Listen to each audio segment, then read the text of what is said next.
Olá pessoal, bem-vindo ao nosso curso Baby Crono. Hoje eu vou falar um pouco com vocês sobre a cronobiologia dos primeiros meses. Meu nome é Bruno Gonçalves e espero que vocês gostem dessa nossa aula. Aqui eu vou falar a principal divisão do sistema que gera os ritmos circadianos. Primeiro, a gente tem a entrada do sistema de temporização circadiana, que principalmente tem os fotopigmentos que conseguem que é responsável pela entrada do ciclo claro-escuro até o oscilador principal. Temos também a alimentação, que é um grande sincronizador desses osciladores. Aqui assim, a gente tem osciladores externos que são sensíveis ao claro-escuro ou à alimentação e o jejum. É esse ciclo de alimentação e jejum ou ciclo claro-escuro. A gente tem também os osciladores. A gente pode pensar como esse conjunto de osciladores, em alguns momentos funcionando como oscilador só. Mas nos primeiros meses de vida, esses osciladores estão desacoplados. Então a gente tem osciladores aqui que não tem acoplamento com nenhum outro, um grupo de oscilador bem conectado, um outro oscilador desconectado da maioria, mas conectado com o outro, grupos isolados. Então isso aqui é para mostrar que nos primeiros meses de vida há ainda um processo de maturação do sistema nervoso central, inclusive do principal oscilador, que é o núcleo supraquiasmático. Então, enquanto esses osciladores não ficam totalmente conectados, eles ficam oscilando de forma independente um do outro.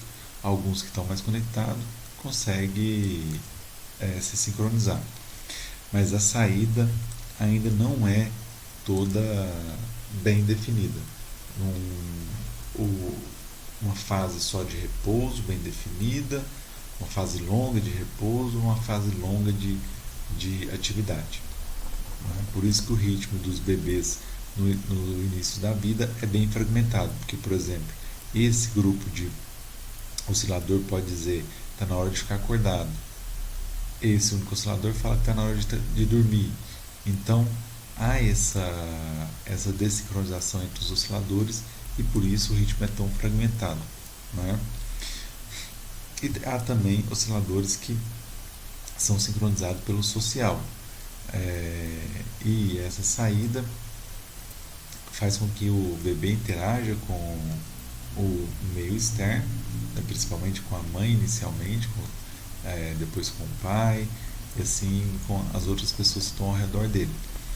E aí você tem a sincronização social do ciclo claro-escuro e da alimentação. E você tem um oscilador que nos primeiros meses de vida não estão tão sincronizados. Por isso é um ritmo bem fragmentado. Com a maturação, você tem uma maior sincronização do meio externo com o interno e entre os osciladores do meio interno, desse oscilador. Então os osciladores individuais eles se sincronizam mais e esse conjunto de osciladores começa a se comportar somente como um oscilador. E aí começa a se definir bem a fase de atividade e a fase de repouso.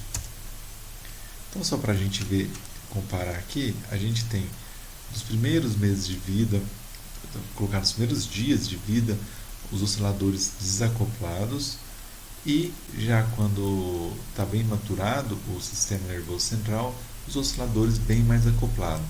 Então aqui a gente tem um ritmo bem fragmentado que vai se consolidando.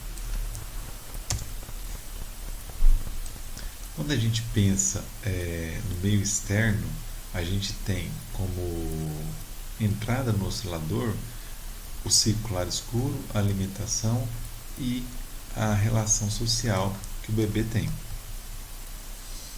Por que é importante entender esse desenvolvimento do ritmo circadiano em bebês? Primeiro, que existe uma evolução natural, que é bom você entender que a ritmicidade, inicial, aquela fragmentação do ritmo, ela é natural e tem um padrão natural de se evoluir.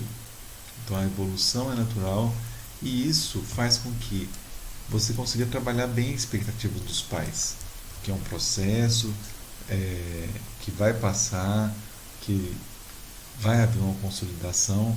Existem algumas formas de você melhorar essa consolidação, mas que no início é assim mesmo.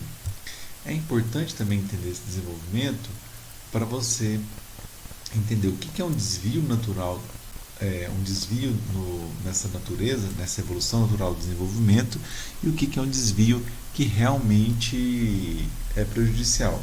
Por exemplo, um desvio natural no desenvolvimento do ritmo, como algumas mudanças temporárias no sono, é quando a criança está adquirindo novas habilidades, né? Ou então está no momento de crescimento, no pico de crescimento, ou num salto de desenvolvimento, que é quando a criança adquire novas habilidades.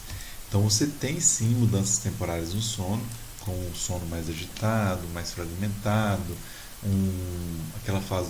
Então é um momento onde a criança já está com um período de atividade longo e um período de repouso longo. Mas em algum momento ela vai adquirir uma nova habilidade, como por exemplo levantar e ficar em pé, ou andar. Ela tem uma mudança temporária no sono. O sono fica mais fragmentado, mais agitado, e os pais podem ficar preocupados, mas isso é um desvio natural no desenvolvimento. Não houve regressão, né? É um evento pontual. Agora, pode haver um desvio patológico nesse desenvolvimento, como por exemplo, numa idade que se esperava que o sono tivesse bem mais consolidado e não está. E aí não é devido a um salto de desenvolvimento nem a um pico de crescimento, e sim a alguma patologia. Então é bom entender esse desenvolvimento para saber o que é um desvio natural e o que é um desvio patológico na evolução do ritmo circadiano dos bebês. Como estudar o ritmo circadiano em bebês? Você pode usar diário de comportamento, como por exemplo a hora que o que ele está fazendo em cada hora do dia, se ele está dormindo, se ele está acordado, se ele está se alimentando. Só que isso tem um grande problema. Os cuidadores já têm uma grande sobrecarga, que é cuidar do bebê em desenvolvimento. Você pedir que ele ainda anote o que acontece a cada hora com o bebê, vai ficar um registro bem subjetivo, né? Pelo cansaço, porque às vezes ele não vai conseguir dizer o que está acontecendo naquele momento, então tem esse contra. A vantagem é que o diário de comportamento tem um baixo custo. Uma segunda opção é utilizar equipamentos de registro de movimento, como o octígrafo, que a gente já falou nas aulas anteriores. Uma desvantagem do octígrafo é o movimento de terceiros, como por exemplo quando a mãe pegar o bebê no colo, vai medir aquela movimentação da mãe, né, do bebê, em decorrência da mãe se movimentar. Então tem essa desvantagem. Outra desvantagem é o custo desse equipamento em relação ao diário de comportamento. Porém, a grande vantagem é que você não tem que dar mais nenhuma preocupação para os cuidadores. E a análise também fica muito mais fiel, é uma análise bem mais fácil de fazer e você consegue fazer mais análises interessantes. Como, por exemplo, a evolução da sincronização do ritmo, da regularidade do ritmo do bebê, de como está essa fragmentação do ritmo, ou seja, se ele está acordando muito durante a noite, ou se ele está dormindo e acordando muito durante o dia, enfim, tem essas duas ferramentas, têm vantagens e desvantagens. Então eu já falei um pouquinho sobre o que é o actograma nas aulas passadas, né? É um gráfico que mostra a atividade ao longo do registro, onde linhas representam os dias e colunas representam o horário de cada dia. Então quando eu olho para esse gráfico aqui, de 15 dias, eu sei o que é atividade e o que é repouso, mas fica difícil saber que horas que começa um e que horas que termina outro. Então eu faço o actograma, ou seja, eu pego esse gráfico aqui ao longo dos 15 dias e coloco o primeiro dia aqui, o segundo aqui, o terceiro aqui, o quarto aqui, e assim sucessivamente. Agora eu sei a hora que a pessoa acordou nesse dia e a hora que ela dormiu nesse mesmo dia, certo? Essa é uma forma de visualização e essa é outra forma, ou seja, quando a atividade ultrapassa um limiar, você coloca só uma barra preta, né? Se ela cai, ela fica branca, como aqui, como esse caso aqui, como esse caso aqui e esse caso aqui, né? Então, uma outra forma de ver os dados é você coloca a barra do que é claro e do que é escuro. Como esse aqui é um animal noturno, quando ele concentra a atividade dele aqui na fase do escuro, né? Aqui ele fica no sono 24 horas, como a gente já falou nas aulas anteriores. Então esse é o octograma.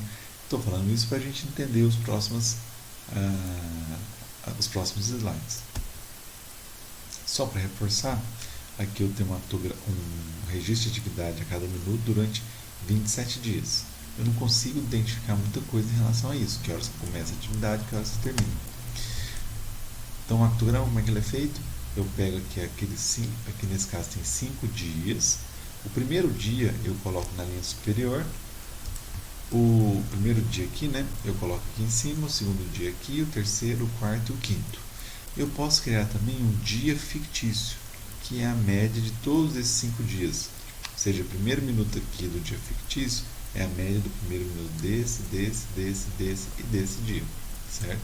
E aqui eu posso ver também a fase de repouso da fase de atividade. E vejo também que tem um repouso aqui que acontece na maioria dos dias. Veja como bate aqui, aqui, aqui, onde tem repouso. Então eu acabo vendo no perfil diário médio aquilo que é regular. Essa é outra forma de visualizar o octograma, né? Onde eu coloco aqui o primeiro dia, o segundo dia, o terceiro, e assim sucessivamente. Então, como que é o ritmo circadiano de atividade e repouso nos primeiros meses de vida? Aqui um artigo bem interessante que mostra o ritmo de um registro de 4 dias, né, nesse bebê de 3 meses e depois ele com 6 meses. Veja como a fase, como aqui está bem fragmentado, né? Eu sei que aqui é uma fase de repouso e aqui é uma fase de atividade. Mas veja o quanto de atividade dentro dessa fase de repouso. Ou seja, ele acorda muito. Mas eu também tenho vários repousos longos dentro da fase de atividade. Já aqui, ele dorme que é aproximadamente às 21 até às 8 da manhã.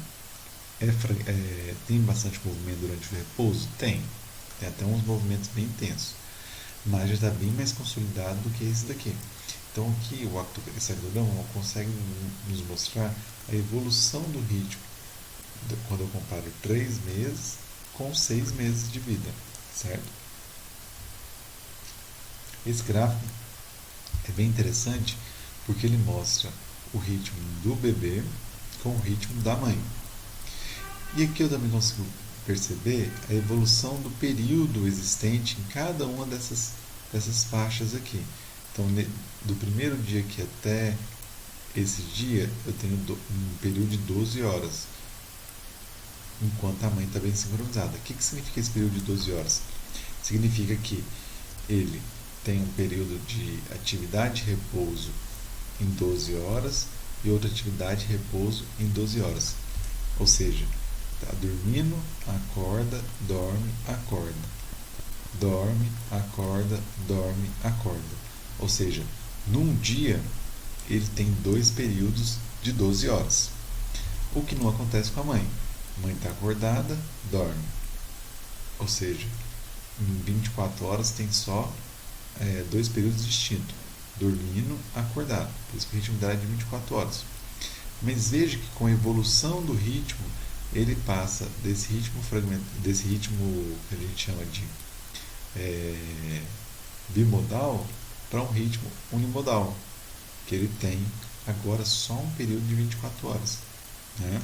E o que era cheio de de atividade durante o repouso tende a se consolidar. Então aqui, durante a fase ativa, ele tinha repouso, atividade. Agora aqui fica mais, no finalzinho, atividade na fase toda, certo? Esse é outro caso interessante, que o ritmo é mais ultradiano, ou seja, 4.2, e ele vai ter um ritmo de 24 horas, aqui mais ou menos entre a 7ª e 9ª semana. Mas a mãe está sempre, sincronizada ao claro escuro em 24 horas.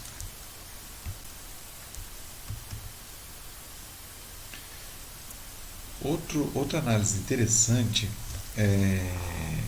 que é mostrada nesse artigo,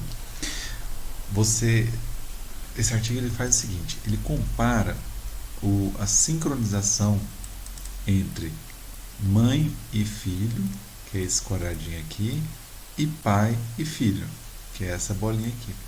Ou seja, no primeira semana de vida até a terceira, a sincronização, na verdade, da mãe com o filho, ela é maior do que com o pai com o filho em todas as semanas que foram medidas, né? Então, isso é interessante porque mostra como a mãe e o filho é mais sincronizado do que o pai e o filho. Agora, o interessante é que a sincronização entre pai e mãe ela é menor antes do nascimento. E quando o bebê nasce, a sincronização aumenta e se mantém alta durante as 15 primeiras semanas, né? E deve se manter um pouco depois, aqui só foi até a 15ª semana. Nesse artigo, o artigo foi colocado no pai, na mãe e na criança. Isso é para mostrar que há uma relação, que há uma sincronização social.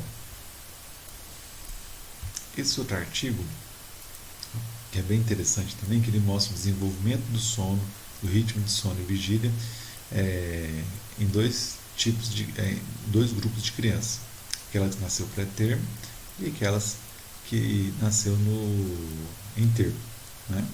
Então, o que nasceu pré-termo, ele no início aqui do nascimento, ele dorme mais tempo do que o indivíduo em termo.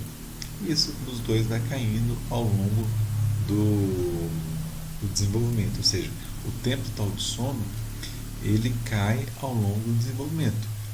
A criança tem uma menor necessidade de sono até se consolidar esse sono. Esse ponto é interessante também, porque o sono noturno tende a aumentar com o desenvolvimento. Ou seja, quanto mais a criança se desenvolve, maior é o tempo total de sono durante a noite. Porque ele deixa de dormir durante o dia, porque o ritmo dele está consolidando, e ele dorme mais durante a noite.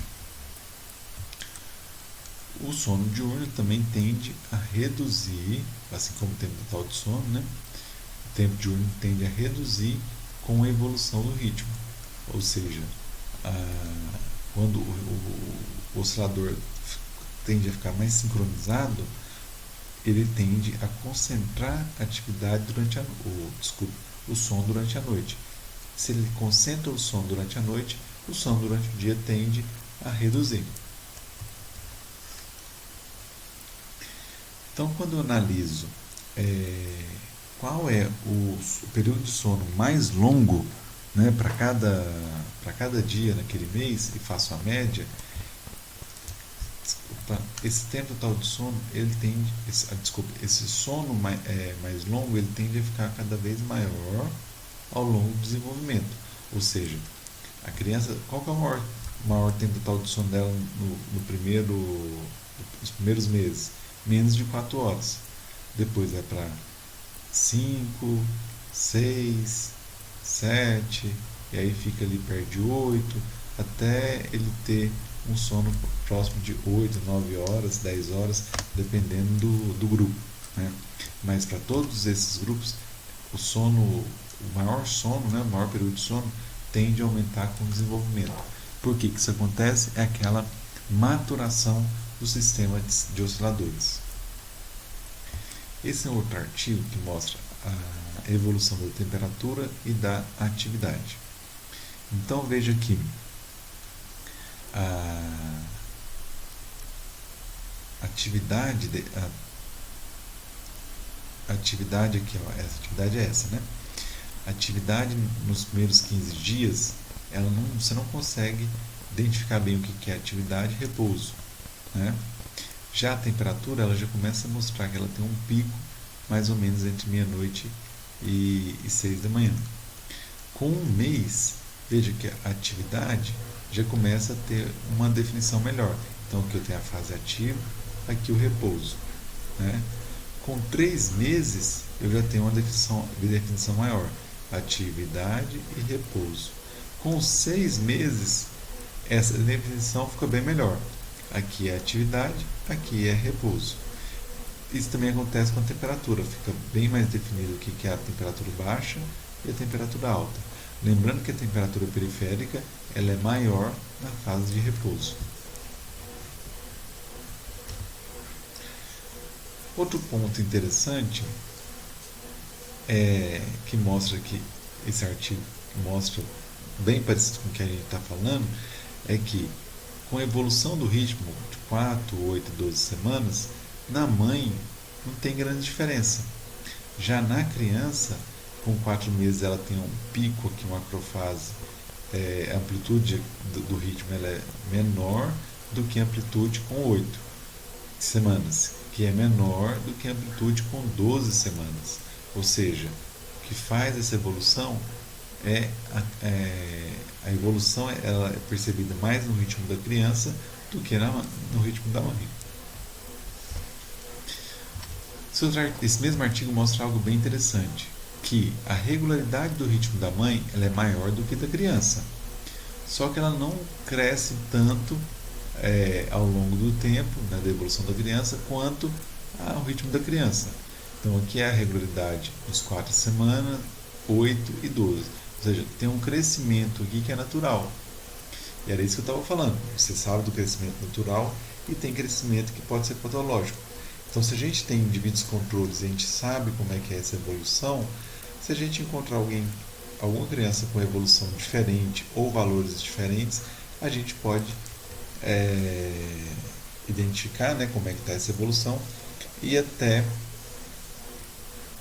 poder estudar melhor para saber por que uma dada medida está diferente do grupo controle, né, daquele controle.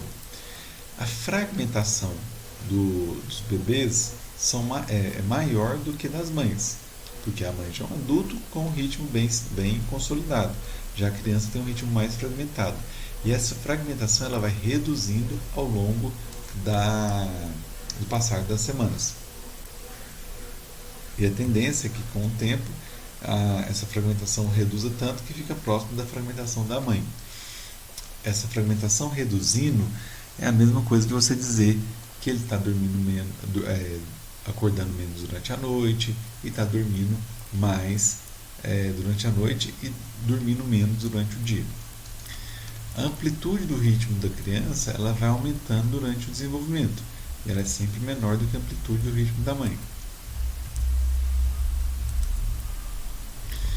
Então, gente, por hoje é isso, né? Eu agradeço a atenção de vocês e espero que vocês estejam aí para assistir a nossa próxima aula, onde eu vou falar um pouco mais sobre o equipamento de actigrafia para bebê. Muito obrigado e até a próxima aula.